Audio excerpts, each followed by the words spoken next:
Hola, ¿qué tal? Muy buenas noches. Es un gusto poder estar nuevamente con ustedes. Agradezco la paciencia que han tenido. Ya ven que no pude transmitir estos 2 últimos días, pero aquí estamos con un tema de suma importancia. El pasado domingo se conmemoró aquí en México el Día de nuestra Constitución. Y bueno, quiero empezar haciendo una breve reseña de qué es la Constitución y por qué debe ser un día muy importante para los mexicanos. Recordaremos que a lo largo de la historia México ha sufrido varias transformaciones en las cuales la lucha de los mexicanos ha sido por exigir condiciones de vida justas, dignas, condiciones de trabajo pues igual más justas. En dicha constitución, pues están plasmados todos los derechos que tenemos los mexicanos y esta es nuestra ley máxima. De ella derivan posteriormente las leyes federales y de ellas las leyes estatales y reglamentos y demás. Entonces, ustedes saben que los días miércoles hemos estado transmitiendo el tema relacionado a los derechos laborales. Si nosotros hiciéramos un censo y le preguntáramos a las personas quiénes conocen sus derechos laborales, ¿cuál creen que sería la respuesta? Sabemos que constantemente se hacen modificaciones en los congresos y se hablan de leyes que se adicionan, se quitan, se modifican, pero nosotros como trabajadores, ¿qué tanto sabemos de ello? Y en el transcurso de estas últimas transmisiones, pues hemos hablado de algo en lo cual, pues estas leyes son nuestras herramientas y si nosotros las conocemos, las podemos hacer valer. Hemos visto que dentro de la ley, porque hemos estado analizando la ley de los trabajadores, de los poderes ejecutivo, legislativo y judicial, de los organismos descentralizados, ayuntamientos y demás, claramente nos dice que nuestros derechos son irrenunciables. Hemos hablado de cuáles son los tipos de trabajadores que están contemplados, las jornadas, hemos hablado incluso de los días de maternidad y días de paternidad. Y bueno, pues hoy quiero comenzar partiendo de algo muy importante, porque muchas veces en las reformas que se han hecho últimamente relacionadas a las leyes del trabajo, se menciona el famoso apartado A y apartado B, pero nosotros como ciudadanos, ¿en qué apartado estamos los trabajadores? Bueno, les comento que en el artículo 123 se especifica que los trabajadores que pertenecen al apartado A son aquellos que trabajan para empresas privadas, donde se da una relación obrero-patronal. Los trabajadores que nos regimos en el apartado B, pues somos todos aquellos que trabajamos para el gobierno. Entonces, esto es para que vayamos viendo. Quisiera preguntar, ahora que ya sabemos que el apartado A y el apartado B, ¿quién de nosotros sabe cuál es el procedimiento que debemos de llevar a cabo para hacer valer nuestros derechos? Lo dejo ahí, ojalá y me puedan aportar con sus comentarios. Bueno, pues de lo que hemos estado hablando vamos a dar continuidad. Hoy vamos a abordar el capítulo 5 que hace referencia a los salarios. Partiendo del artículo 137, nos especifica que el salario es la retribución que debe de pagarse al trabajador a cambio de los servicios prestados. En el artículo 38 nos menciona que el salario será uniforme para cada uno de los niveles o categorías de trabajo y será fijado por el presupuesto de egresos correspondiente. El artículo 39, a trabajo igual, desempeño en puesto, jornada y condiciones de eficiencia también iguales, debe corresponder salario igual. Este artículo, el artículo 39, me parece muy importante porque quiero comentarles. Dentro del ayuntamiento, en la Secretaría de Desarrollo Social y Económico, pues existen diversas áreas y entre ellas se encuentran los compañeros que llevan la labor de ser los promotores, son muy importantes porque ellos se encargan de llevar a cabo la información a la ciudadanía de las actividades que se van a realizar. Y hay muchos compañeros que están con en este encargo.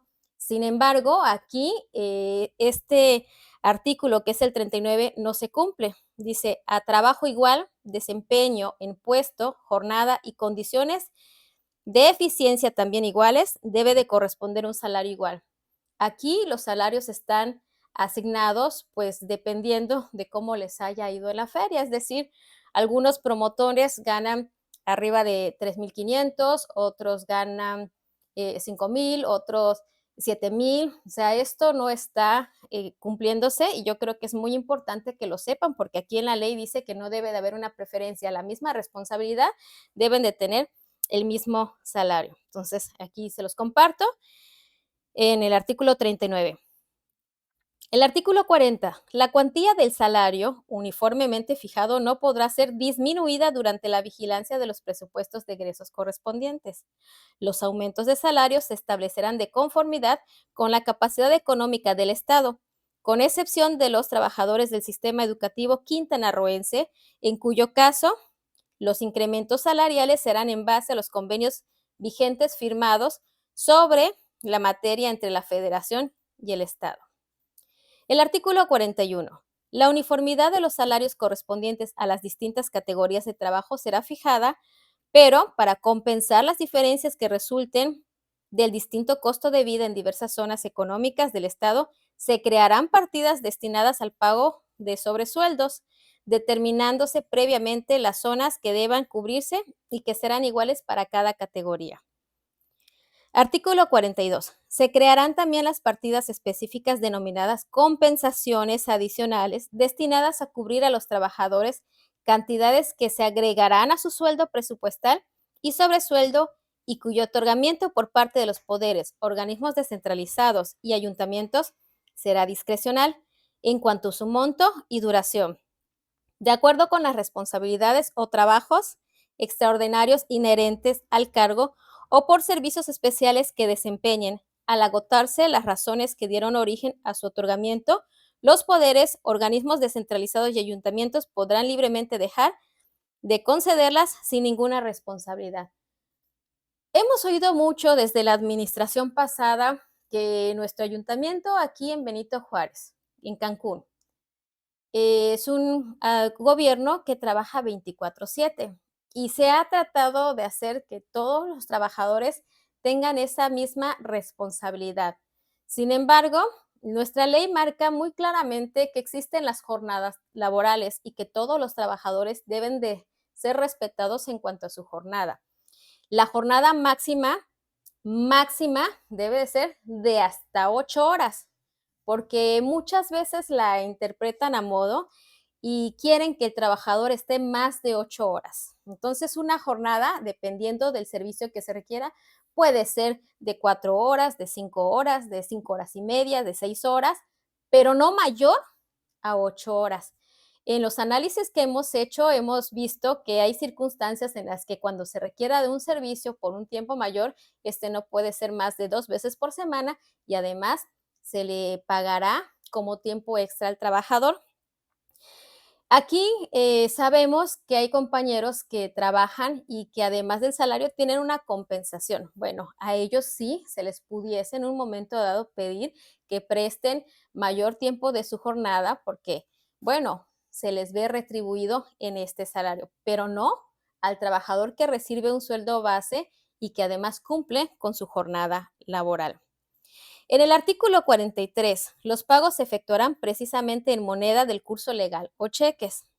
En el artículo 44, los trabajadores tendrán derecho a un aguinaldo anual que estará comprendido en el presupuesto de egresos, del cual deberá pagarse el 50% durante la quincena de diciembre y el otro 50% durante la primera quincena del mes de enero siguiente y será equivalente a 40 días de salario sin deducción alguna.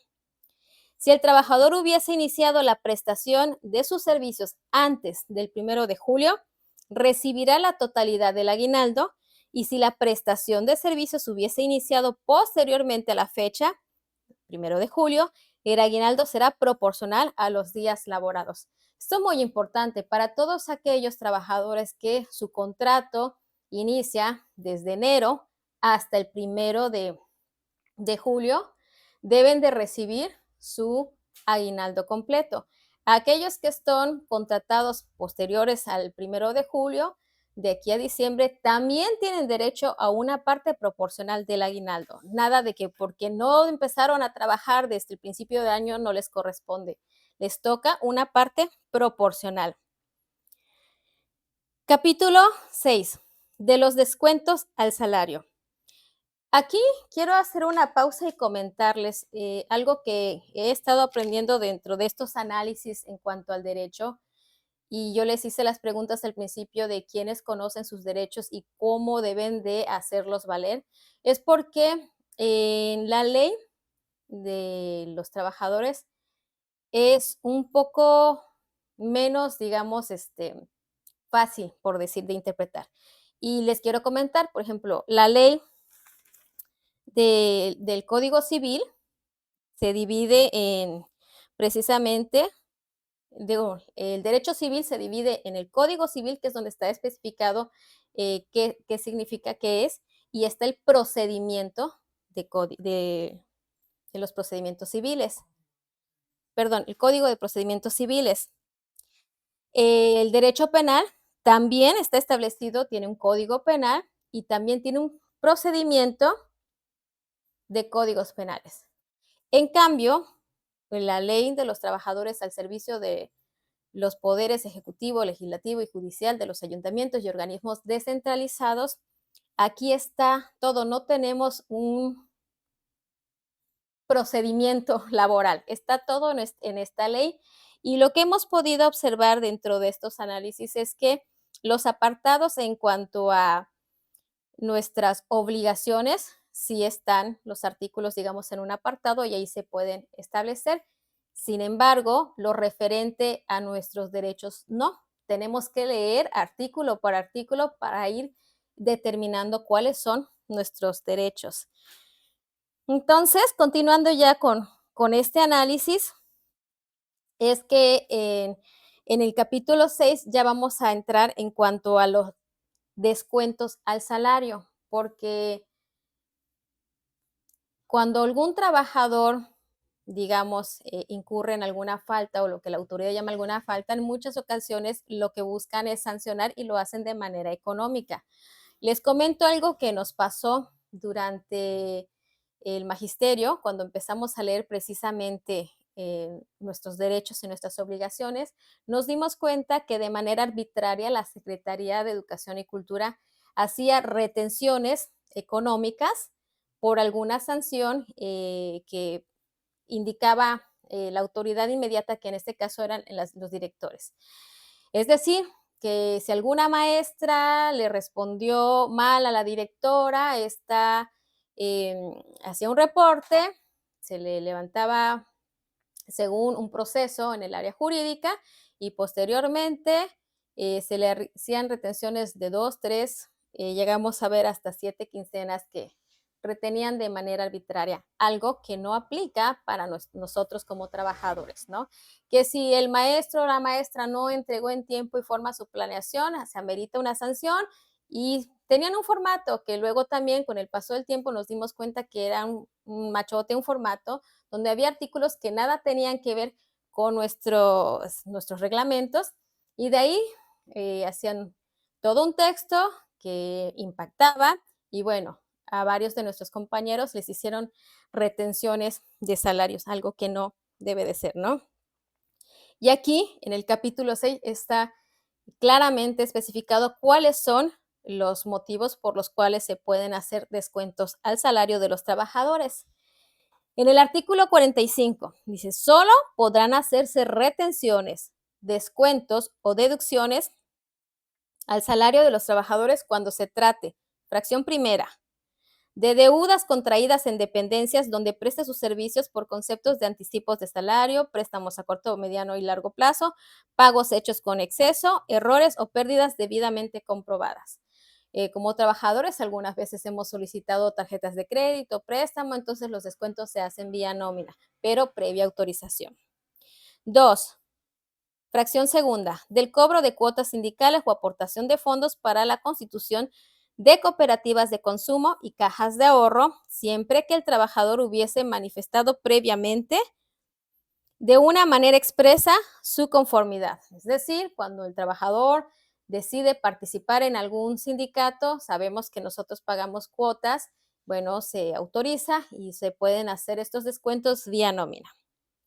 Fracción tercera, de los descuentos ordenados por la institución de seguridad social respectiva con motivo de obligaciones contraídas por los trabajadores. Creo que esta es clara. Fracción cuarta, de los descuentos para el pago de pensiones alimenticias ordenadas por la autoridad judicial competente. También está bastante clara. Fracción quinta, de cubrir obligaciones a cargo del trabajador en las que haya dado su consentimiento, derivadas de la adquisición o del uso de habitaciones legalmente consideradas como baratas. El monto total de los descuentos, ojo, esto es muy importante, no podrá exceder del 30% del importe del salario total, excepto en los casos que se refieren en las fracciones tercera, cuarta y quinta de este artículo, que son las que acabamos de mencionar hace un rato, ¿no? Los descuentos ordenados por alguna institución de seguridad social, de los descuentos por pagos de pensiones o de las obligaciones a cargo del trabajador en donde haya dado su consentimiento. El artículo 46.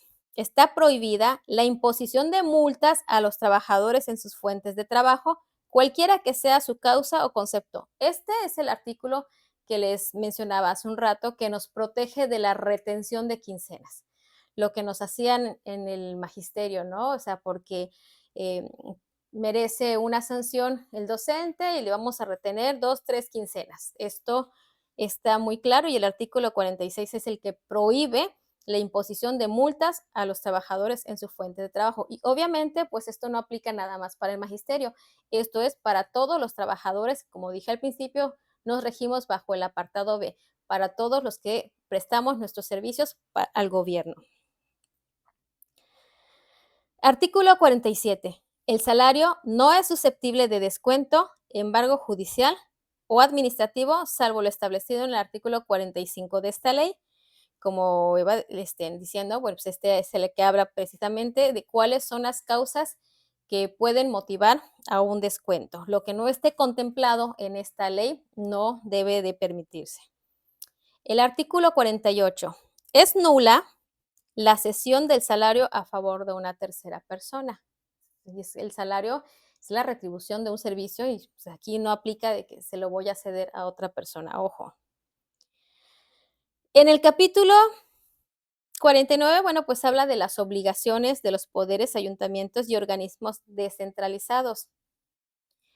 Dice, en la fracción primera, voy a ir leyendo sus comentarios por si llegase a surgir alguna duda en lo que voy explicando.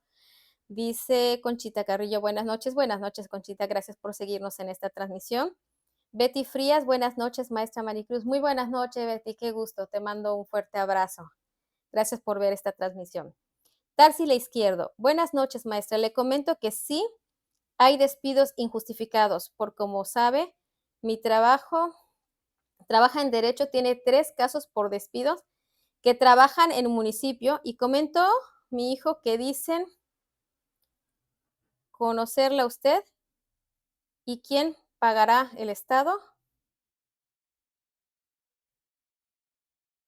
Conócele a usted y quién pagará el Estado.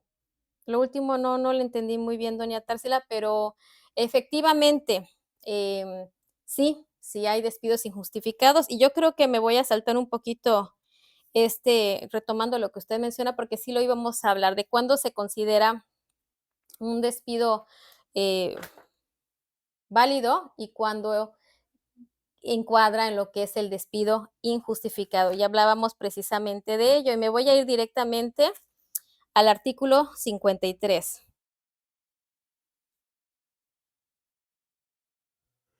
Porque la fracción anterior habla de las responsabilidades que tiene, las obligaciones que tienen los poderes, ayuntamientos y organismos descentralizados, ahí los pueden checar, pero ya hablando en cuanto a los despidos, aquí está en el capítulo octavo de las obligaciones de los trabajadores. Esto es también lo que les decía al principio. En otras leyes, en la ley federal, está claramente establecido cuáles son los derechos y cuáles son las obligaciones. En el caso de nuestra ley estatal, dice cuáles son nuestras obligaciones, pero nuestros derechos tenemos que irlos buscando en toda la ley para conocerlas. No están en un apartado específico. Sin embargo, en el capítulo octavo de las obligaciones de los trabajadores, dice, desempeñar sus labores con la intensidad, cuidado y esmero apropiado, sujetándose a la dirección de sus jefes y a las leyes, reglamentos respectivos. Segundo, observar buena conducta dentro del servicio. Tercero, cumplir con las obligaciones que les impongan las condiciones generales del trabajo, siempre y cuando no vulneren, porque acuérdense de sus derechos. Cuarto, guardar reserva de los asuntos que lleguen a su conocimiento con motivo del trabajo. Quinto, evitar la ejecución de actos que pongan en peligro su seguridad y la de sus compañeros. Sexto, asistir puntualmente a sus labores. Séptimo, abstenerse de hacer propaganda de ninguna clase dentro de los edificios o lugares de trabajo, con excepción de la propaganda que tenga por objeto la renovación de las diligencias sindicales. Octavo, asistir a los institutos y seminarios de capacitación que se ofrezcan para mejorar su preparación y eficiencia.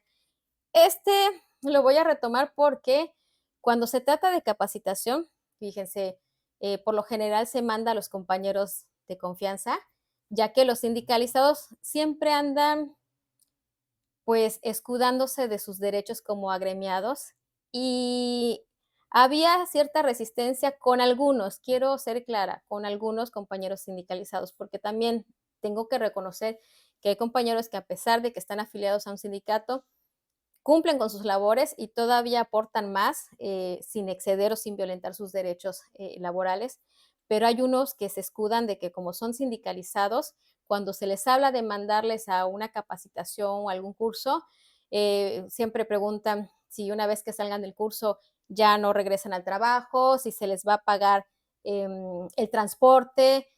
Bueno, aquí claramente dice que es responsabilidad de los trabajadores, seamos sindicalizados o no seamos sindicalizados, asistir a los institutos y seminarios de capacitación que se ofrezcan para mejorar su preparación y eficacia. Entonces, aquí no debe de haber privilegios unos sobre otros. Fracción novena, someterse a los exámenes médicos previstos en las condiciones generales del trabajo. Fracción décima, asistir a las ceremonias cívicas. Artículo 52, aquí empieza lo interesante. La suspensión temporal de los efectos del nombramiento de un trabajador no significa el cese del mismo, porque a veces se dan situaciones en las que se tiene que hacer una investigación y se tiene que separar al trabajador de su encargo, pero esto no significa que ya está cesado, eso es importante. ¿Cuáles son las causas que pueden derivar en una suspensión temporal? Aquí nos los dice. Fracción primera, la circunstancia que el trabajador contraiga alguna enfermedad que implique un peligro para otras personas que trabajan con él. Bueno, creo que esto lo vimos también ahora durante la pandemia, ¿no? No es que se le niegue, sino por protección de los demás trabajadores se le suspende temporalmente, pero no está cesado, no está despedido. Fracción segunda, la incapacidad temporal ocasionada por un accidente o enfermedad que no constituyan un riesgo en el trabajo. Fracción tercera, la prisión preventiva del trabajador seguida de sentencia absolutoria o el arresto impuesto por la autoridad judicial o administrativa, a menos que tratándose de arresto, el Tribunal de Conciliación y Arbitraje resuelva que deba tener lugar el cese del trabajador. Esto lo vimos en el magisterio también, ¿no? Por ejemplo, en algunos casos a los que los compañeros se les interponía alguna denuncia por presunta violación. Entonces, sí, al maestro se le separa de su encargo y mientras esté en ese proceso judicial, pues él no está laborando en la escuela, pero no significa que está despedido, salvo que después del juicio, pues él determina o el juez determinara que es responsable, que es culpable, bueno, entonces sí, ya se justifica su despido. En caso de que se le resuelva inocente, se le regresa a su lugar y se le restituyen sus derechos. Entonces, lo comento porque luego a veces hay confusión, ¿no? Es que ya lo despidieron.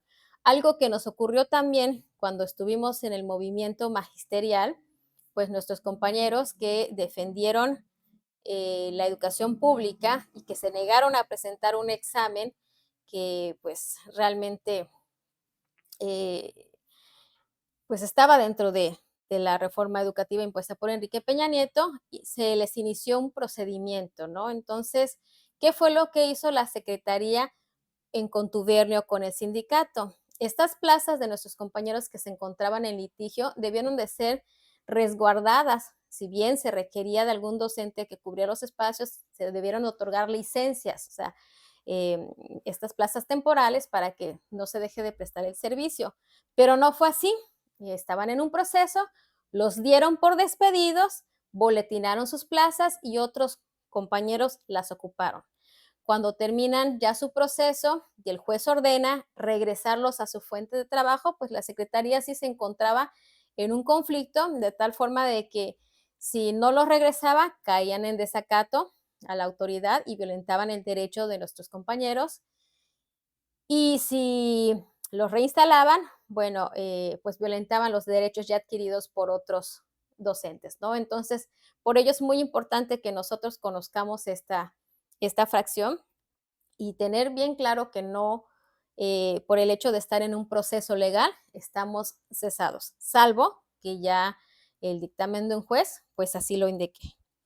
Entonces, en la fracción tercera, la prisión preventiva del trabajador seguida de una sentencia absolutoria o el arresto impuesto por la autoridad judicial o administrativa, a menos que tratándose de arresto, el Tribunal de Conciliación y Arbitraje resuelva que deba tener lugar el cese del trabajador. Los trabajadores que tengan encomendado el manejo de fondos, valores o bienes podrán ser suspendidos hasta por 60 días por los funcionarios competentes cuando apareciere alguna irregularidad en su gestión, en tanto se efectúa la investigación y se resuelve su cese. Creo que este es bastante claro. Luego tenemos el trabajo de las personas con discapacidad en el capítulo octavo bis, el artículo 52 bis. Las personas con discapacidad tendrán los mismos derechos y obligaciones que en la ley establece para los trabajadores, con el propósito de incorporar en condiciones de igualdad y equidad a las personas con discapacidad al trabajo, evitando así situaciones de discriminación, segregación, negociación o explotación. Para los efectos que la ley disponga, se entenderá al trabajador con discapacidad como aquel que presente una ausencia, pérdida o restricción de la habilidad para desarrollar una actividad neuromotora, intelectual, visual o auditiva que no le impiden la realización o desarrollo de la actividad laboral. Esto creo que también está bastante claro.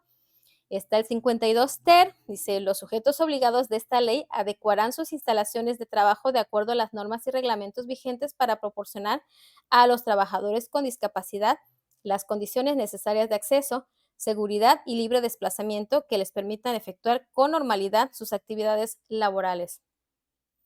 Este artículo me recordó una pregunta que me hicieron ayer.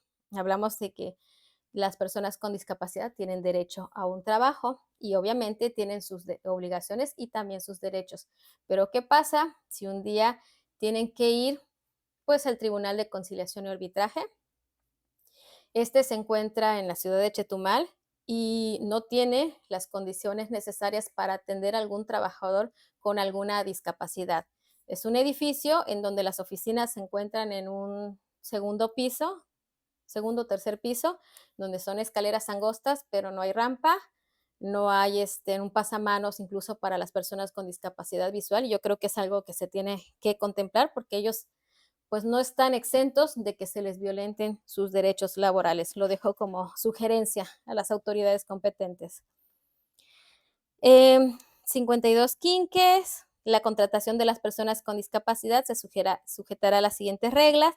Deberán ser considerados en igualdad de condiciones respecto a cualquier otra persona, siempre y cuando la persona con discapacidad acredite su aptitud para ocupar el empleo que pretende y no se ponga en riesgo su salud o vida o de sus compañeros de trabajo, ni se comprometa la seguridad del centro del trabajo. Segundo, las personas con discapacidad tendrán derecho a trabajos compatibles de acuerdo con su condición de discapacidad y aptitudes, siendo los sujetos obligados por la presente ley en su carácter de patrones quienes informen de forma clara, oportuna y precisa las condiciones del tipo y características del trabajo, considerando las facilidades de accesibilidad, libre desplazamiento y ubicación de trabajo ofertado. Artículo 52 sexties. Los trabajadores con discapacidad podrán recibir rehabilitación laboral, capacitación y desarrollo de habilidades para el trabajo atendiendo a su discapacidad en estas materias. Los sujetos obligados por la presente ley podrán solicitar apoyo y orientación de las instituciones públicas y privadas especializadas. Y aquí el capítulo en el cual vamos a entrar al comentario, en referencia al comentario de doña Társila. En el capítulo 9 dice, del término de la relación contractual. Antes de abarcarlo voy a continuar con los saludos. Tengo pendiente el comentario de doña Társila. Dice Daniel Barrera Camargo, los peores despidos son los injustificados y más cuando no conoces tus derechos y aceptas lo que te dicen. Así es, Daniel, definitivamente si tenemos las herramientas y no las conocemos, pues no las podemos hacer valer. Aquí ya es responsabilidad de todos los trabajadores darnos un espacio para conocer cuáles son no solamente nuestras obligaciones, sino cuáles son nuestros derechos para poder hacerlos valer. Doña Heréndira Vázquez, buenas noches, maestra. Muy buenas noches, doña Heréndira. Gracias por acompañarnos en estas transmisiones. Como les decía hace un ratito, sí existe un apartado que habla de el término de la relación contractual. Y acá vamos a prestar mucha atención. El artículo 53. Ningún trabajador podrá ser cesado sino por causa justificada. Y dice ninguno, no dice nada más los empleados de confianza, no dice los empleados sindicalizados, no dice los empleados de base, dice ningún trabajador podrá ser cesado sino por causa justificada. Entonces, aquí, ojo para todos. En tal virtud, el nombramiento o designación de los trabajadores solo dejará de surtir efectos sin la responsabilidad para los poderes, ayuntamientos y organismos descentralizados por las siguientes causas. 1. Por renuncia, abandono de empleo o repetidas faltas injustificadas a las labores técnicas relativas al funcionamiento de maquinaria o equipo o a la atención de personas que pongan en peligro esos bienes o que causen la suspensión o deficiencia de un servicio o que ponga en peligro la salud o vida de las personas en los términos que señalen los reglamentos aplicables. Aquí es digamos, el qué es lo que permite considerar ya un despido justificado. ¿Sí? ¿Perdí? Sí. Entonces, ¿qué es lo que hacen las autoridades para evitar este derecho del trabajador? Pues pedirle al trabajador que firme su renuncia voluntaria. Pero ojo, si uno no quiere esa renuncia, hay procedimientos que las autoridades deben de seguir para justificar este despido. Si no lo hacen, sí se cae en un despido injustificado. Y vamos a continuar con este análisis en la fracción segunda. Por conclusión del término o de la obra determinante de la designación. Aquí me voy a permitir compartirles mi situación y mi causa, mi causa, ¿no? ¿Qué es lo que estamos llevando en litigio? Ustedes saben que el pasado 6 de octubre el ayuntamiento dio por terminado mi contrato laboral, por decir, ¿no? De tal forma que me dan por considerada despedida, según ellos, de manera justificada, porque se escudan de que la función que su servidora desempeñaba es un puesto de confianza y que, bueno, al ser un puesto de confianza, en cualquier momento podían ellos cambiar a la titular de la secretaría.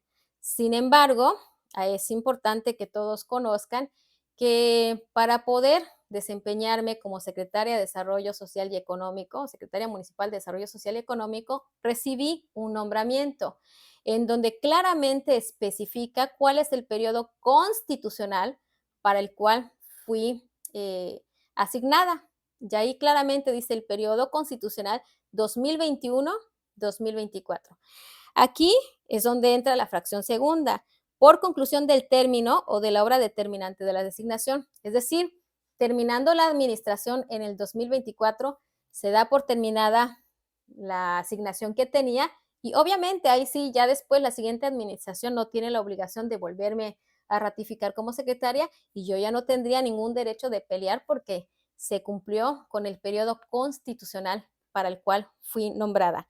Sin embargo, no se dio este término y me destituyen de manera arbitraria. Entonces, aquí sí ya cae en un despido injustificado, aunado a otros elementos que vamos a ir viendo en este análisis. En la fracción segunda del término o de la obra determinante de la designación, por muerte del trabajador, fracción tercera, fracción cuarta, por incapacidad permanente del trabajador física o mental que le impida el desempeño de sus labores. Fracción quinta, cuando faltase por más de 3 días consecutivos en sus labores sin causa justificada. Esta fracción quinta es la que permite cuando algún trabajador se ausenta más de 3 días consecutivos sin avisar el motivo de sus ausencias a la autoridad, ya cae aquí sí ya para realizarle un procedimiento y darlo de baja. Contradictoriamente, ¿qué es lo que hizo el ayuntamiento? Yo les comenté la situación de una chica que tuvimos precisamente en la Dirección de Educación, que estaba asignada en la biblioteca y que, bueno, desde la administración pasada, por tener buena relación con algunas autoridades, la habían comisionado para las oficinas dentro de la secretaría. Y bueno, cuando ya pasando la pandemia, se les empieza a dar actividad nuevamente a las bibliotecas, se requiere que esta niña se incorpore a su área de trabajo. Pues obviamente, yo les comentaba que las bibliotecas habían sufrido, pues, vandalismo, fueron destruidas, se les robó cablería, el aire acondicionado no funciona, estaban deterioradas, no tienen las comodidades que ella esperaba o que ella tenía dentro de la secretaría y puso mucha resistencia. Tan es así que con tal de no presentarse a trabajar, agotó sus días económicos, agotó sus vacaciones, agotó todos los derechos que tenía y bueno, pues faltó lunes, martes, miércoles, jueves, el viernes se presenta al hospital pensando que le darían una justificación por los días que no se había presentado a trabajar, pero las leyes de los hospitales públicos también son claras, o sea, los doctores no pueden justificar faltas de manera retroactiva. Si no vas el día que empiezas con tus síntomas o con algún malestar, ellos no pueden hacerte retroactiva, pues sí le dieron la incapacidad del viernes, pero quedó sin justificar lunes, martes, miércoles y jueves. Obviamente nosotros iniciábamos el procedimiento, sin embargo, pues ella recurre al sindicato y el sindicato en coordinación con el ese entonces oficial mayor, pues le otorgan una licencia de, sin goce de sueldo en lugar de proceder. Entonces, veamos cómo son incongruentes. Mientras que a algunos compañeros los obligan a firmar sus renuncias voluntarias, violentando sus derechos, a otros se les sobreprotege, ¿no? Cuando aquí es muy claro el artículo que dice, cuando incurriere en faltas, cuando tuviese más de 3 días consecutivos a sus labores sin causa justificada, cuando falte más de 3 veces sin falta justificada, ya amerita despido. Fracción sexta, por prisión que sea el resultado de una sentencia ejecutoria. Fracción séptima, por resolución del Tribunal de Conciliación y Arbitraje en los siguientes casos. Apartado A. Cuando el trabajador incurriera en faltas de probidad u honradez en actos de violencia, amagos, injurias o malos tratos contra sus jefes o compañeros o contra familiares de unos y otros, ya sea dentro o fuera de las horas de servicio. B. Por destruir intencionalmente edificios, obras, maquinarias, instrumentos, materias primas y demás objetos relacionados con el trabajo. C. Por cometer actos inmorales durante el trabajo. D. Por revelar asuntos secretos reservados de que tuviere conocimiento con motivo de su trabajo. E.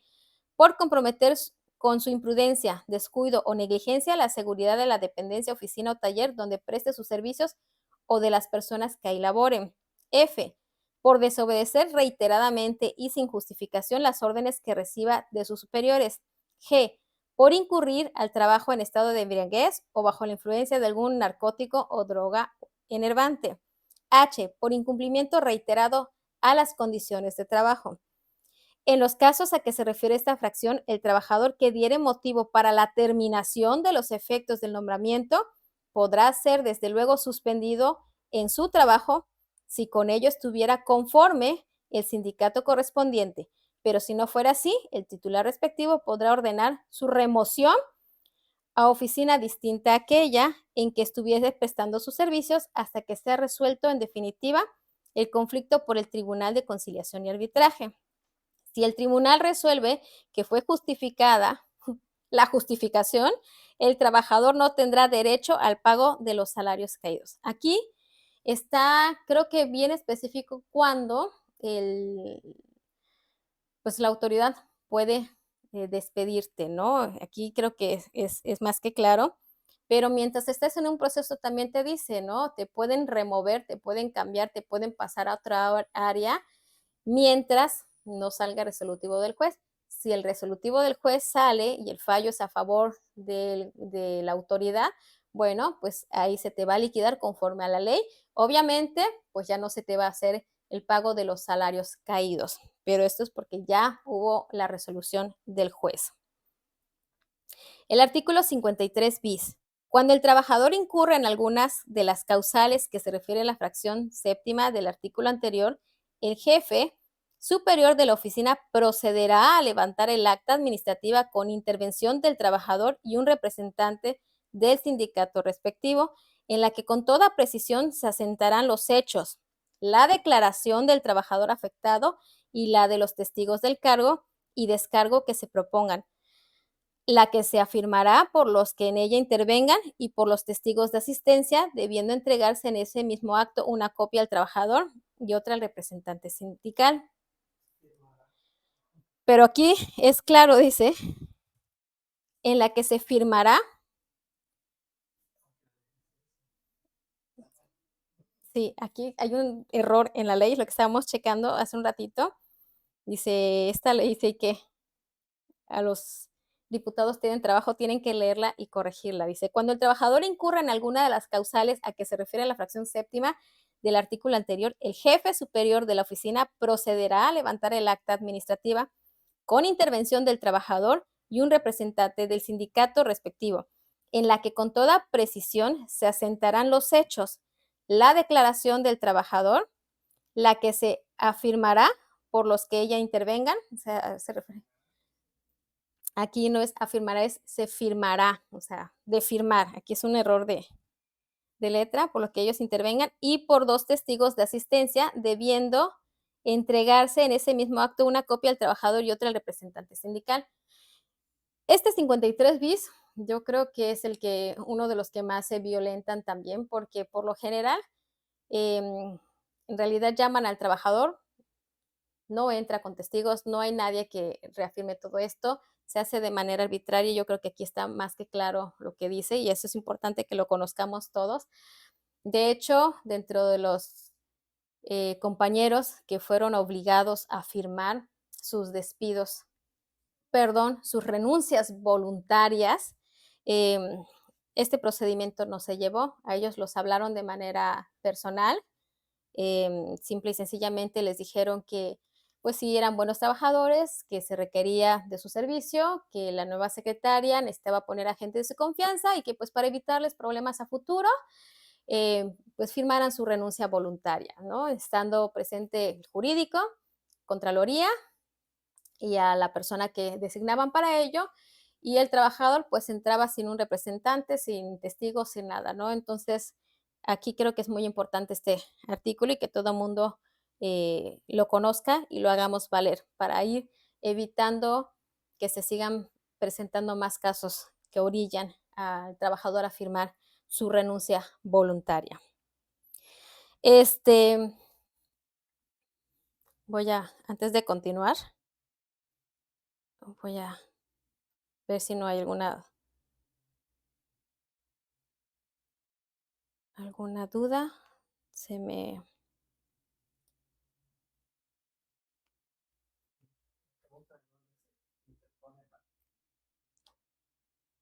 Ajá. Ah, sí,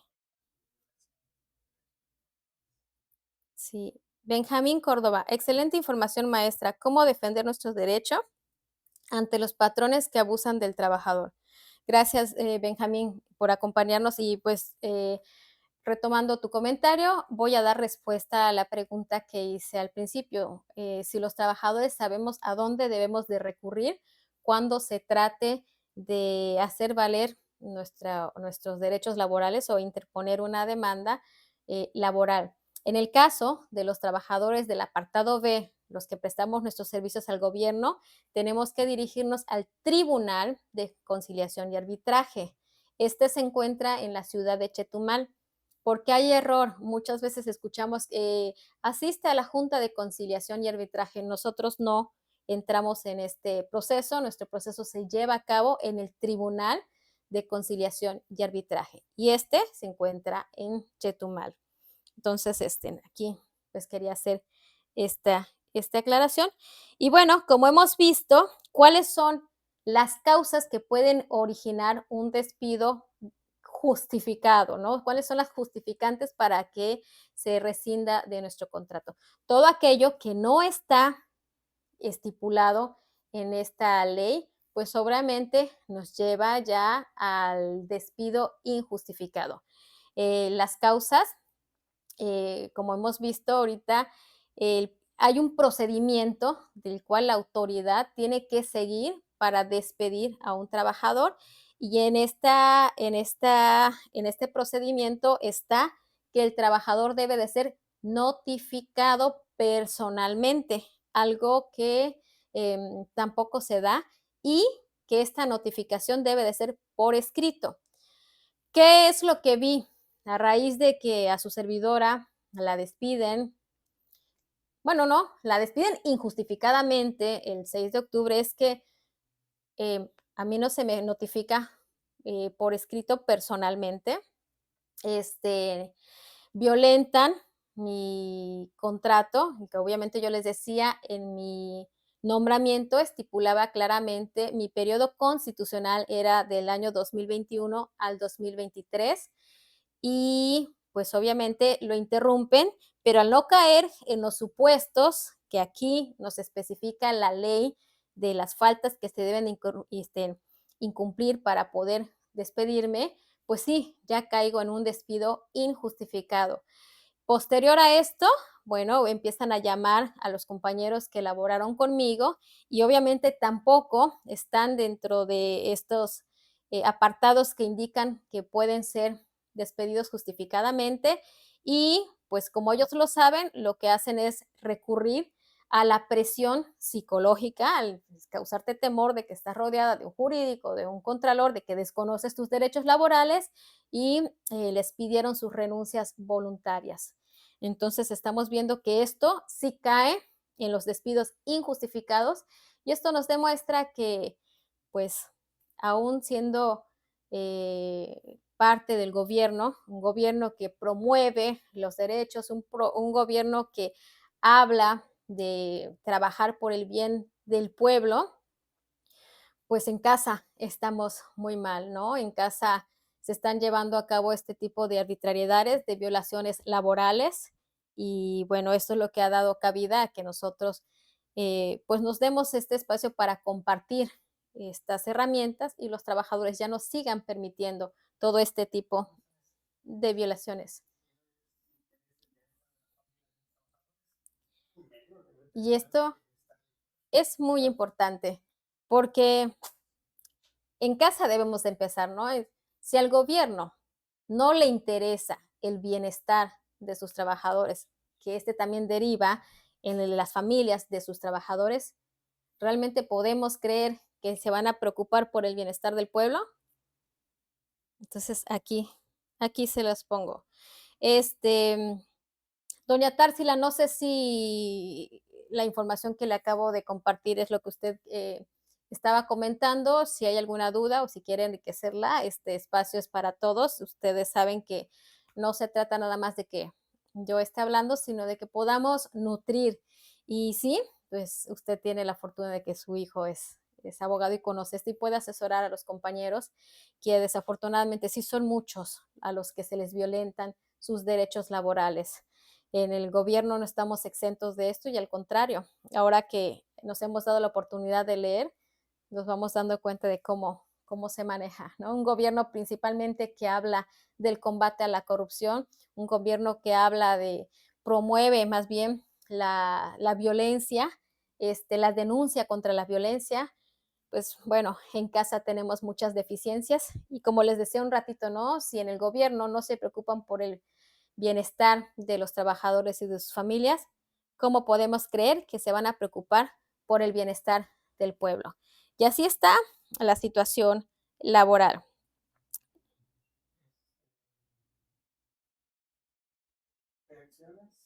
Quiero, antes de cerrar ya este análisis por hoy, vamos a dar continuidad el miércoles. Recuerden ustedes que los miércoles nos vamos a dar ya el espacio para ir analizando esto. Si existen dudas, si existen comentarios, si hay algún tema en específico que les gustaría que se tomara en cuenta, este, con mucho gusto le podemos dar continuidad. Quiero darle las gracias a las personas que nos han acompañado viendo esta transmisión. La maestra Delita Chan, gracias por acompañarnos. Le mando un fuerte abrazo, profa. La maestra Eloína Flores, también muchas gracias por acompañarnos. Le mando un fuerte abrazo, maestra. Espero se encuentre bien. Condesa del Mar, mi compañera también de trabajo en educación especial. Amiga, te mando un fuerte abrazo. Espero te encuentres muy bien. Delia Córdoba, gracias por acompañarnos en estas transmisiones. Te mando un fuerte abrazo y ten una excelente noche. Llegó un mensaje más. No me aparece cuál. Espérame. Vladimir Cortés, te mando un fuerte abrazo. Gracias por acompañarnos en esta transmisión. Saludos a la familia, saludos a todos allá. Lupis Malva, maestra, muchas gracias por acompañarnos. Hace mucho tiempo que no le veo, pero le mando un fuerte abrazo. Espero se encuentren muy bien. Francisco Colín, gracias por acompañarnos. Tú sabes igual cuál es la situación que se vive en el ayuntamiento y bueno, pues cualquier comentario que pueda aportar, siempre es bienvenido. Gracias por acompañarnos. Saludos a la familia. Y bueno, pues ya por hoy terminamos este pequeño análisis. Espero no haberles enredado mucho, pero si hubiera alguna duda, el próximo miércoles la retomamos y continuamos con los siguientes análisis. Entonces, el resumen de este tema es los derechos no son renunciables, existen jornadas laborales que la máxima es 8 horas. No te digan que porque no trabajaste 8 horas no es una jornada. La jornada puede ser de 4 horas y media, 5 horas y media, 6 horas y media, dependiendo del servicio, pero no más de 8 horas. Hemos hablado de los días de descanso, hemos hablado de los días de maternidad, los días de paternidad, cuáles son los procedimientos para seguirlos. Hemos hablado de las vacaciones y bueno, hoy nos enfocamos un poquito más a cuáles son las obligaciones de los trabajadores y cuáles son las causas que pueden justificar su despido.